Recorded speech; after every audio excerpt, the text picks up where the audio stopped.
Olá, eu sou a Gigi Rossini, da Coligadas Cultural, e vou apresentar aqui a vocês hoje o Clique Geek, o podcast que foi produzido através da Lei Paulo Gustavo de Incentivo à Cultura, com o apoio da Secretaria de Cultura Municipal de Lorena.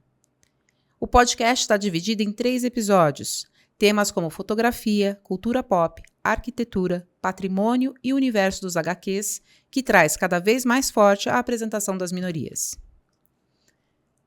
Vamos falar um pouquinho da artista deste podcast, que é a Kátia Arantes, fotógrafa, natural de Lorena, morou em São Paulo até 2018, onde construiu uma carreira sólida no mercado publicitário e corporativo. Além dos 35 anos de carreira na fotografia, Kátia Arantes tem se dedicado à fotografia autoral e à produção cultural. A Mostra dos Heróis Urbanos em 2013, no Centro Cultural de São Paulo, foi um marco em sua carreira, com um tema criativo no qual os super-heróis visitam diversos marcos da arquitetura na cidade de São Paulo. Olá, Kátia, tudo bem? Olá, Gigi, que prazer estar aqui com você. Prazer é todo meu. Kátia, eu vou direto ao assunto, né? Eu visitei a Mostra Cultural lá no Centro Cultural Vergueiro e eu acredito que, assim como eu tenho certeza que muitos visitantes ficaram curiosos, né, naquela ocasião, com relação... Como é que surgiu a ideia dessa mostra, né? Essas imagens? Você pode falar um pouquinho para a gente sobre o processo criativo? Então, Gigi, é interessante porque as pessoas acham que o processo criativo ele é uma coisa complexa, né? E não é, né? É uma coisa muito simples. É interessante como que a gente tem esses insights, né?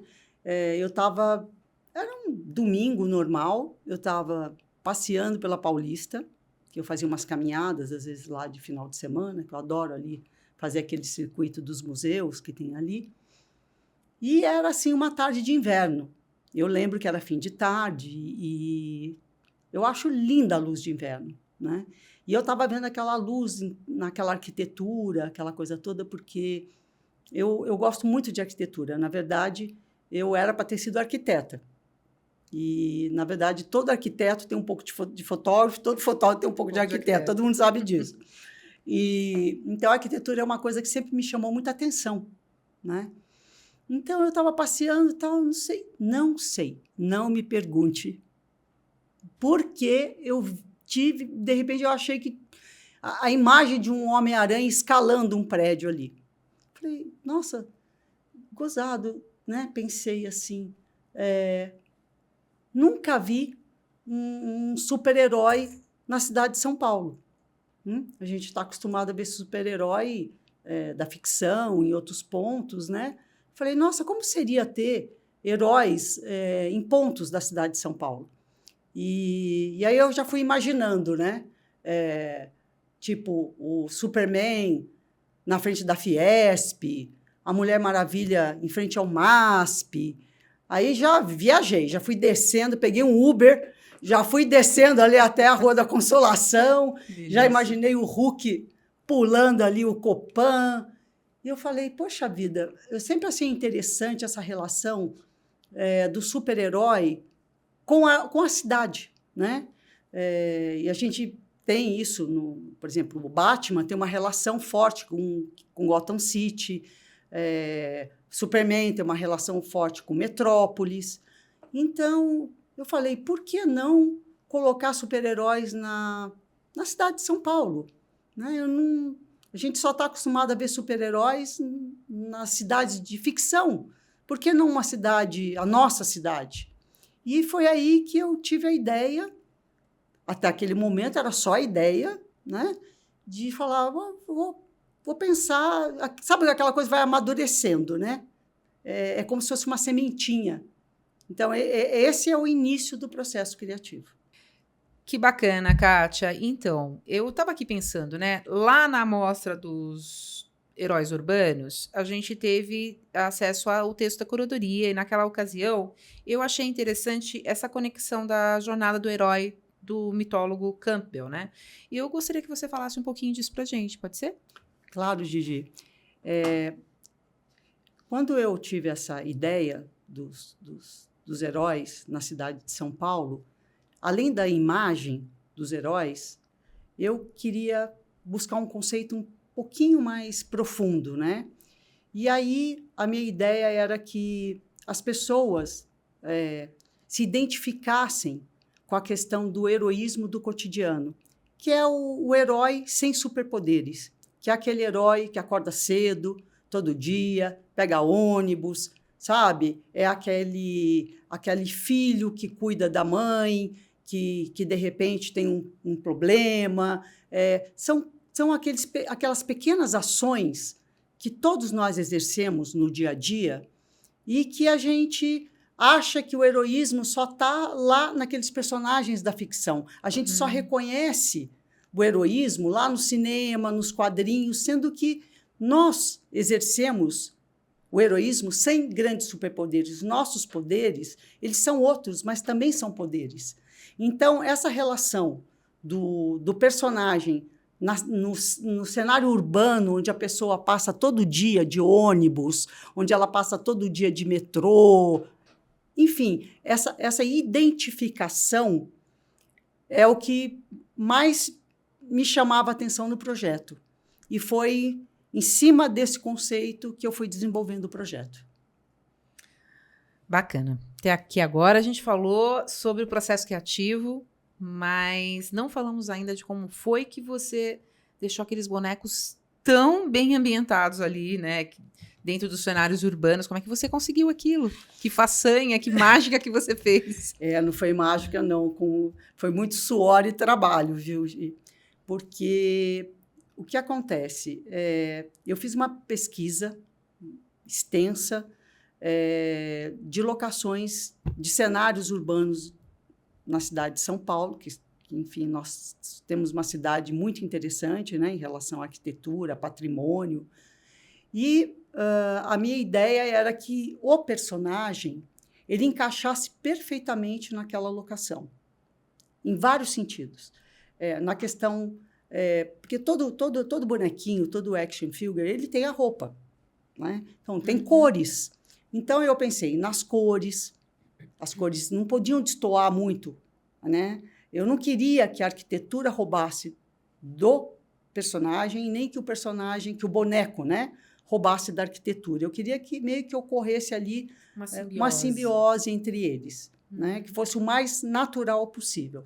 Então, eu estudei o local, eu estudei o horário da luz, né, porque eu trabalhei bastante essa questão da luminosidade. Para mim, era muito importante que, embora eu estivesse trabalhando com flash, não ficasse uma coisa assim, o flash estourado, como se diz na fotografia, num primeiro plano, entende? E o fundo escuro.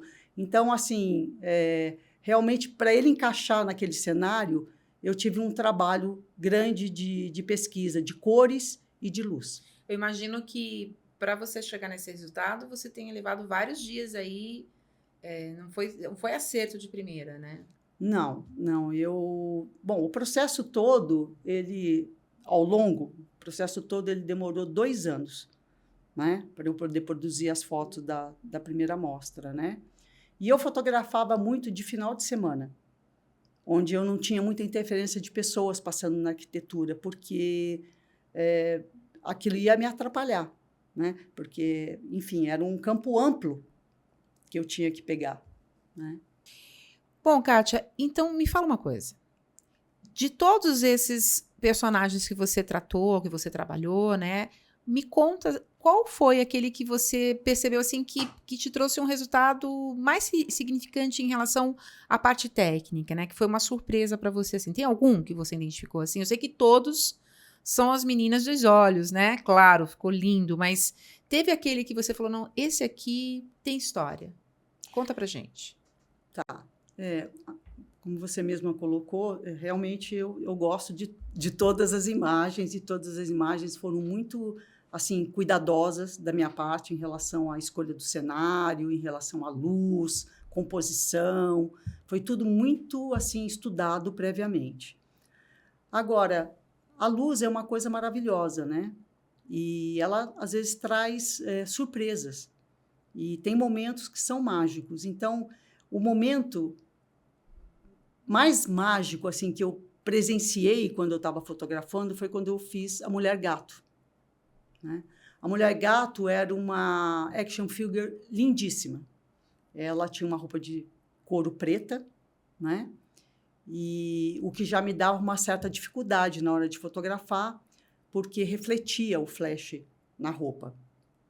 E então eu tinha que escolher um cenário que ela não ficasse chapada, como a gente chama na fotografia, no fundo, e, ao mesmo tempo, eu queria que ela estivesse no centro da cidade, porque eu acho que o centro da cidade combinava mais com a personagem.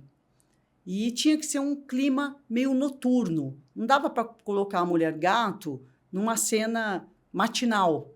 Não ia combinar, né? Então, um dos pontos que eu queria fotografar era o viaduto Santa Efigênia. Porque sempre que eu passava ali, eu via uma luz maravilhosa batendo naquela arquitetura. E eu acho lindo o trabalho, da arquitetura ali, né, da Santa Efigênia. Então, eu escolhi aquele local para fotografar. E era uma tarde de inverno. E de repente, o sol começou a cair muito rápido, a luz ficou lindíssima. E aí eu ajustei os flashes para poder equalizar a luz do primeiro plano com a arquitetura. E porque, o boneco ele é fotografado exatamente como se você fosse fotografar uma pessoa, né? Tem exatamente 2 pontos de luz ou um rebatedor, e você vai fotografando ali até você conseguir uma naturalidade, vamos dizer assim, porque o flash ele tem uma tendência de deixar muito claro o primeiro plano.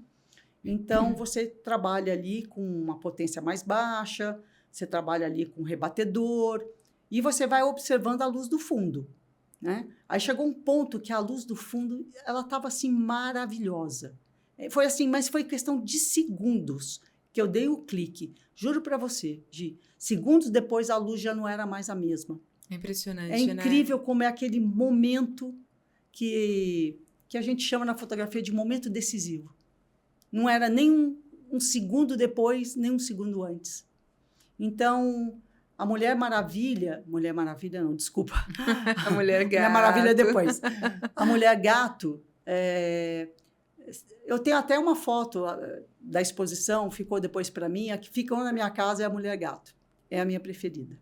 Que lindo isso, né? Eu estava aqui relembrando também que lá na mostra, Kátia, a gente percebe que você teve vários cuidados, né, com o visual e tudo, que é impecável realmente o trabalho que você fez ali. Eu me recordo que você ainda conseguiu colocar textos ao lado de cada fotografia. Aí minha pergunta era a sua intenção criar a conexão entre o cenário e o personagem? Olha, inicialmente não. Inicialmente eu achei que só a parte visual, o conceito que eu já tinha ali do Joseph Campbell, do reconhecimento do herói no seu cenário urbano, a parte estética que eu trabalhei, né, dessa coisa do personagem combinar visualmente, eu estou dizendo, com o cenário, com o cenário de fundo. Mas depois começou a acontecer uma coisa muito interessante, porque à medida que eu ia procurando as locações, eu comecei a perceber que existia a possibilidade de um link entre o personagem e a arquitetura. E ali aquilo virou uma loucura para mim, porque eu comecei a estudar mais a história daquele personagem, daquele super-herói. Eu comecei a procurar mais, a entender a característica dele. Fica mais íntima da... Na verdade, eu tentei sair daquele universo cinematográfico. Legal. E tentei entrar mais nos HQs, para entender mais a característica, de onde veio, o que ele faz, porque o HQ ele traz isso. O universo cinematográfico ele traz mais o visual, uma história. E, para eu poder fazer essa conexão, eu tinha que ir mais fundo na história de cada um, né? Então, eu iniciei essa pesquisa. E aí também iniciei uma pesquisa mais profunda na questão da arquitetura, de cada ponto que eu estava escolhendo para fotografar. E, de repente, tudo começou a encaixar. Impressionante. Vai fazendo sentido. Né? Falei, não é possível. Será que isso está acontecendo? Porque eu comecei a conseguir fazer essas conexões e começou a ficar muito interessante isso. Então, eu falei, olha, eu acho que vale a pena escrever um texto de conexão. Porque também é legal, a pessoa vai lá ver a exposição, ela não vai ver só a parte visual. Tudo bem, a parte visual é a parte visual e fotografia não tem o que falar. Mas eu pensei, além do conceito, eu quero também, como eu posso dizer, eu quero que as pessoas conheçam um pouco mais sobre cada personagem e também pensei, poxa vida, por que não falar mais sobre arquitetura, sobre o patrimônio? Porque muitos dos pontos que eu fotografei são patrimônio. São patrimônios, né? E que normalmente, às vezes, as pessoas acabam passando desapercebido, né? Porque são tesouros nacionais, vamos dizer assim, né? São lugares que são criados dessa forma. Você passa... Delicado da sua parte isso. Eu pensei, por que não valorizar também esses pontos? Uhum. Né? Falei, eu acho que eu consigo fazer tudo, eu consigo entregar uma imagem esteticamente bonita, eu consigo entregar um conceito, que foi o conceito do herói do cotidiano sem grandes superpoderes, da identificação, da pessoa que passa ali todo dia e, de repente, vê aquele herói naquele ponto ali, naquele cenário urbano que ela transita normalmente ali. Pensei, e por que não também valorizar o patrimônio, a arquitetura, valorizar mais a cidade e entregar também um pouco mais de uma característica do personagem? E aí eu comecei a criar os links. E foi assim que eu cheguei nesse texto descritivo que ficava ao lado de cada imagem. Contextualizando todo o processo. Isso é bem bacana. Exatamente. E eu sei que você trouxe algumas imagens para dar esse exemplo para a gente, né? Entre a imagem e os textos. Você pode mostrar para a gente, contar um pouquinho? As imagens vão passando, você vai contando para a gente um pouquinho delas. Claro, sem dúvida. Vamos lá. A gente poderia começar com o Homem-Aranha. O Homem-Aranha, eu fotografei ele na Estação da Luz. Então, como eu disse, um pouco do personagem e depois um pouco do local onde ele foi fotografado. Então, o jovem Peter Parker foi picado por uma aranha afetada pela radiação. Com isso, ganhou poderes, como a capacidade de aderir às paredes e muita flexibilidade. Criou também lançadores de teia, com os quais o Homem-Aranha se locomove livremente e rapidamente pela cidade. Próxima ao centro de São Paulo está a Estação da Luz, ponto focal de uma imensa rede de transportes que interliga trem e metrô. Essa confluência de linhas e trilhos forma uma grande teia que transporta milhares de heróis urbanos diariamente. Não poderia haver melhor cenário para o Homem-Aranha. Perfeita essa tag, não? Essa aqui foi muito especial também, essa foto. Superman, local, Avenida Paulista. Clark Kent, identidade secreta do super-homem. Trabalha como repórter no Planeta Diário, jornal da grande cidade de Metrópolis. É por isso que o nosso herói não poderia estar em outro local, senão Avenida Paulista, principal centro financeiro da cidade e um dos grandes símbolos da nossa metrópole. Perfeito. Agora vamos para o centro da cidade. Batman, local Mosteiro de São Bento. Após testemunhar o assassinato de seus pais durante um assalto, o jovem milionário Bruce Wayne fez um juramento. Dedicaria sua vida a combater o crime. Assim surgiu Batman, o vigilante implacável de Gotham City, metrópole com altos índices de criminalidade e corrupção. Diferentemente de outros heróis, Batman não tem poderes especiais e combate o crime com inteligência, habilidade e truques tecnológicos. O Mosteiro de São Bento localiza-se no Lago de São Bento, no centro da cidade. Sua arquitetura recria o estilo vigente na Europa na Idade Média, trazendo assim um tom sombrio e misterioso, semelhante aos cenários obscuros e frios dos filmes do Batman. Perfeito. E agora, uma imagem que ficou muito legal, que eu curto muito, foi o Hulk. Essa imagem foi muito interessante, porque eu fiz essa imagem às 6 horas da manhã. Eu coloquei a estátua, que o Hulk foi uma estátua, não foi um boneco, em cima do capô do meu carro. E o que eu achei interessante é que, nesse horário, tinha muita gente saindo de boate. Como era um domingo, sim, ali tem muitas boates ali do centro. Pessoal saindo da balada. Pessoal saindo da balada bêbado. Pessoal todo em volta do carro. Olha, até eu conseguir fazer esse pessoal sair de perto para eu fazer a foto, olha, eu demorei 1 hora para fazer essa foto, mas foi... E eu vou te falar, foi muito interessante, porque esse tempo foi o tempo para ter uma formação de nuvens em cima da foto, que foi essencial. Que parece que tem uma explosão, uma fumaça saindo. Parece que o Copan ele formou um túnel e que aconteceu ali uma explosão. É incrível, como eu te falei, a luz, fotografar na rua é sempre uma surpresa. Você encontra muitas dificuldades em função de pessoas, coisas que pode chover e tal, mas às vezes você tem coisas assim que surpreendem no bom sentido. E formação de nuvens é uma coisa também muito interessante. E eu também fui muito beneficiada em muitos momentos com formações de nuvem. Então, o Hulk ele foi fotografado no edifício Copan. Quando se transforma no gigante Hulk, o cientista Bruce Banner é capaz de percorrer quilômetros com um único salto. Aqui, o monstro verde, que deveria ser cinza, mas ganhou essa cor por erro da gráfica em sua revista de estreia, salta sobre o Copan, maior edifício residencial da América Latina, obra do gigante da arquitetura brasileira, Oscar Niemeyer. Não poderia ser diferente, né? Você fez uma leitura perfeita, isso é incrível, Kátia. Aqui eu quis fazer essa associação de tudo que é gigante, né? É tudo muito delicado, né? A sua leitura, a sua ótica, né?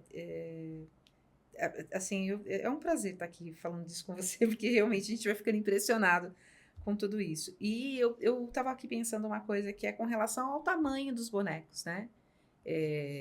As fotos realmente parece que são pessoas reais ali, né? E aí eu fiquei me perguntando assim, que tipo de aplicativo ou de instrumento tecnológico você utilizou? Algum Photoshop para encaixar esses bonecos no cenário? Como que você trabalhou essa parte? Como foi o tratamento? É o tratamento que fala, né? Isso. Como foi o tratamento das fotos? Então, essa é uma questão, você colocou uma questão super importante. Porque hoje em dia, com toda essa tecnologia, com todos esses aplicativos, é muito fácil você recortar um boneco e aplicar ele num cenário. Simples assim. Mas não foi assim que eu fiz, né? Eu trabalhei com fotografia mesmo. Agora há pouco a gente conversou sobre os cenários, né? Sim. Eu levei um set fotográfico para a rua. Um trabalho artesanal. Né? Sim, eu fiz um trabalho mesmo, fui até o local, coloquei os bonecos, iluminei, equalizei. Você vê que a gente está passando todo o processo, né? Que ele tem várias etapas, né? E as pessoas acham que eu fiz fusão de imagem, né? Então, é engraçado, foi engraçado durante a exposição como as pessoas valorizavam mais o trabalho quando elas entendiam que não tinha fusão de imagem, né? Porque elas achavam que, de repente, aquilo foi recortado e aplicado ali, né? Por isso que era importante elas assistirem o vídeo. Tinha um vídeo mostrando tinham fotos do making of, né? Então, tudo isso valorizava, porque mostrava toda a construção. Então, eu utilizei uma técnica que chama a perspectiva forçada, né? E a técnica é você chegar bem próximo do boneco com uma lente grande angular, uma curta distância, e aí você controla essa percepção do tamanho do boneco com o cenário. Isso é perfeito. Né? Então, foi essa técnica que eu utilizei para fotografar os personagens. Bom, ao final da exposição do Heróis Urbanos em 2013, na Galeria Porto Seguro, eu me recordo que havia ali um painel de fotografia com um coringa. Esse painel, ele anunciava que em breve a mostra iria continuar. Aí minha pergunta é, aliás, eu soube que em 2020 você fez a amostra novamente. Só que fez uma amostra online, né? A gente estava ali já no início da pandemia, você pegou o ano do primeiro ano da pandemia. Como que foi essa experiência? Fazer uma amostra desse tamanho, dessa magnitude online. Como foi para você? Então, esse spoiler, vamos dizer assim, que eu dei no final da mostra Heróis Urbanos, foi uma brincadeira até, porque todo filme de super-herói, eu ia falar isso. Assim, é uma assinatura, praticamente. Isso foi muito legal, isso. Porque é uma assinatura. Né? Eu, como apaixonada, eu sempre fico esperando os créditos, porque eu sei que vem alguma coisa. Exatamente. E sempre vem. Então, exatamente isso. Era isso que eu queria passar. Só que daí passou o tempo e eu comecei a produzir as imagens dos vilões. Quando eu finalizei, eu comecei a ter um pouco de dificuldade para poder fazer a exposição presencial. Né? Eu não consegui mais encontrar as condições favoráveis para realizar a exposição presencial. E, para mim, era muito importante fazer isso, porque era como se fosse a parte 2 do filme, como se fosse o fechamento. E, quando veio a pandemia, eu percebi que todo mundo começou a ficar, né, sem entretenimento. As pessoas pararam de frequentar os lugares, os museus. As pessoas estavam reclusas, né, ali, com medo daquela situação. Pois é, todo mundo... Né? E aí a gente começou a perceber, começou a pipocar, né, um monte de evento online, né, exposições online. Eu falei, bom, é agora. Esse é o momento. Mas o processo, ele foi muito semelhante. Eu fui atrás, em vez de montar a exposição presencial, ela foi montada virtual. Mas você quer saber, ela deu mais trabalho virtual do que presencial. Eu imagino. Me deu mais trabalho. Mas valeu muito a pena. E foi muito legal. Eu consegui uma boa divulgação, porque as mídias, eles também estavam buscando material conteúdo, para divulgar, né? Eles também precisavam, né, de conteúdo. E de bom conteúdo. Então, eu consegui boas divulgações, né? Consegui a Omelete, que é uma referência, né? Consegui Eldorado, programa Fim de Tarde. Que legal. Então, eu consegui ter uma boa divulgação. E foi muito legal. Foi muito bacana. Kátia, me fala uma coisa. Por que o nome Heróis ou Vilões? E também me veio uma curiosidade. Seria por uma continuidade? Eu vou começar a responder a sua pergunta com uma frase. Ou você morre como herói, ou vive o suficiente para transformar-se num vilão. Nos quadrinhos, essa frase foi sempre levada assim, muito a sério. Porque os personagens, em vários momentos, eles trocam de lado. Os papéis. Né? Todo vilão pode se tornar um herói e todo herói pode se tornar um vilão. Né? Então, é muito comum isso acontecer. Então, como eu tenho personagens, heróis, vilões que viram heróis, vilões que buscam a redenção e acabam virando heróis que entram em alguns momentos de conflito e viram vilões. Então, eu achei que a continuidade da mostra deveria pegar os heróis da primeira e trazer para a segunda etapa com os vilões. Então, por isso que ficou Heróis ou Vilões. Mas a pergunta, ela Porque não é heróis e vilões. Heróis, o nome é Heróis ou Vilões. E aí é porque ela tem uma mensagem por trás disso, né? Quer dizer, a gente pode ficar pensando aqui, né? Será que todo vilão é vilão mesmo? Ele é herói, o herói é vilão? Enfim, essa troca de papéis, né? Como você bem colocou.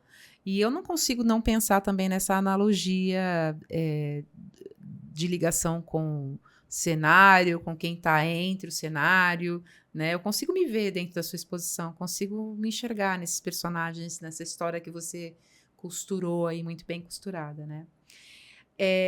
Essa seria, então, a mensagem da mostra? A mensagem da mostra, eu acho que ela vem com uma pergunta, né? Afinal, o que há de herói, o que há de vilão em cada um de nós, né?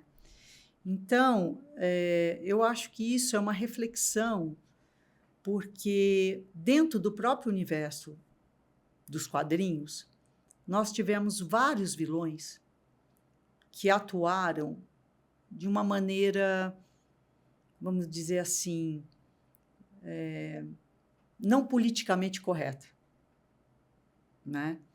Então, por exemplo, eu acho muito interessante comentar o caso do Ultron nos Vingadores. O Ultron é uma inteligência artificial.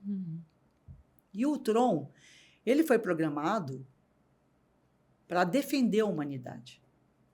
Eu acho que isso aí vai responder bem. A gente vai fazer uma analogia e vai ficar bem legal.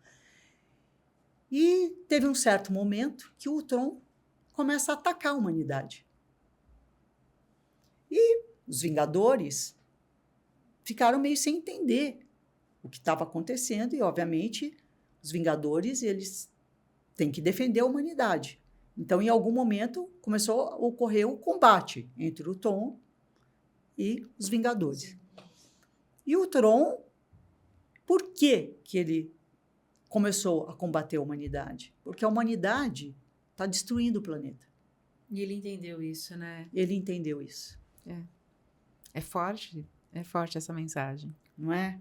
Então, as nossas decisões, as nossas escolhas, as nossas atitudes, né, é que vão definir o que há de herói e vilão em cada um de nós.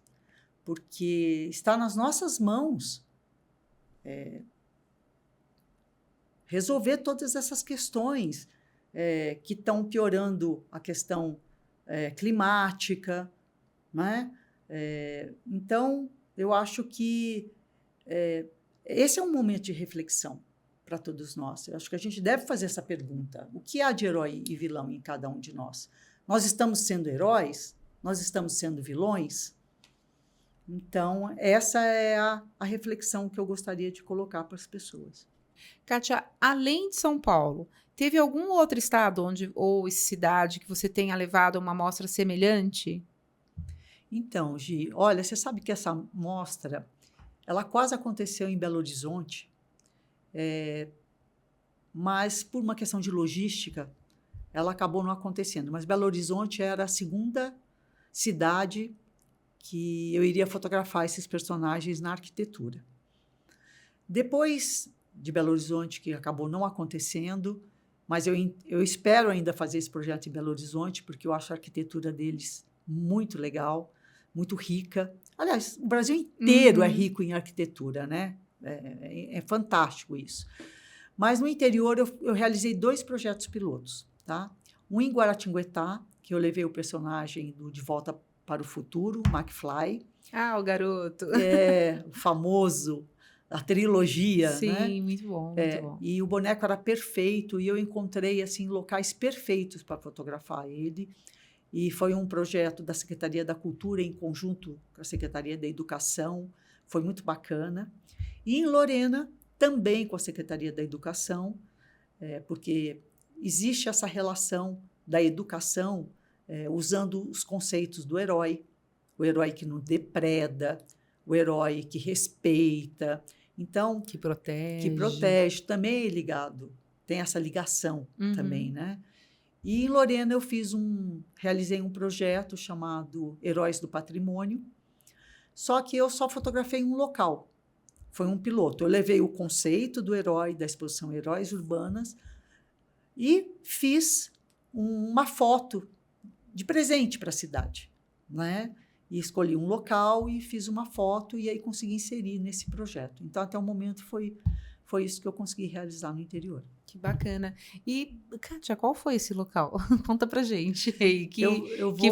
Qual foi o teu local predileto ali para realizar esse trabalho? Ok, eu vou responder essa pergunta para você fazendo uma homenagem à minha cidade. Opa!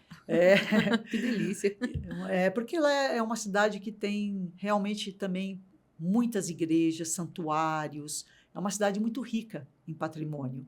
Então, eu vou responder fazendo uma homenagem. Eu trouxe várias imagens da cidade e, ao final, você vai ver aonde eu fiz essa foto. Bacana, okay? Vamos lá. Lorena também foi conhecida como a cidade das palmeiras imperiais. E essa imagem traz ao fundo a Catedral de Nossa Senhora da Piedade, Santa Padroeira de Lorena. Acho importante mencionar que essa catedral foi um projeto do escritório do arquiteto Ramos de Azevedo, que projetou grandes construções em São Paulo, como o Teatro Municipal e o Mercado Municipal. Lorena é uma cidade que possui várias igrejas, santuários, casarões históricos. Mas, infelizmente, eu não vou conseguir me aprofundar nesse tema. Mas vou ressaltar o Solar Conde Moreira Lima, que abriga atualmente a Casa da Cultura e a Secretaria da Cultura de Lorena. Considerada uma das construções mais belas do Vale do Paraíba, o Solar recebeu para a pernoite importantes personagens da nossa história, como D. Pedro II e a Princesa Isabel. O prédio foi tombado e aguarda restauros. E foi em frente a esse solar que eu fotografei o Lanterna Verde para o projeto Heróis do Patrimônio. Esse solar abrigou heróis da República e foi residência do Conde Moreira Lima, considerado um grande herói para Lorena por seus feitos em prol do desenvolvimento da cidade. E por esse motivo, foi o local escolhido para a passagem do Lanterna Verde pela cidade. Então, você vê que eu continuei fazendo o link entre a arquitetura e o personagem. Perfeito. Kátia, eu quero agradecer e dizer para você que foi uma honra ouvir todos esses conteúdos, conhecer você, conhecer o seu trabalho. É realmente algo primoroso. E eu quero desejar, assim, desde já, muita sorte para você, muito sucesso com o Clique Geek, esse podcast maravilhoso, que é tão necessário, né? Porque traz tanta informação bacana. Obrigada, E Gi. também desejar a você que você continue com as mostras, com outras edições, né? Que você continue com essas ideias brilhantes. Você é uma pessoa que, assim, é muito Obrigada. delicada, tem um olhar muito delicado para tudo isso. E eu fiquei muito feliz de participar. Obrigada pelo convite. Obrigada, Gigi, a você pela participação nesse podcast. E finalizamos aqui o episódio 1 do podcast Clique Geek, agradecendo à Secretaria da Cultura de Lorena pelo apoio e convido a todos vocês a assistirem o episódio 2 e 3, onde eu vou entrevistar Carol Pimentel e falar sobre a representatividade das minorias nos HQs. Até lá!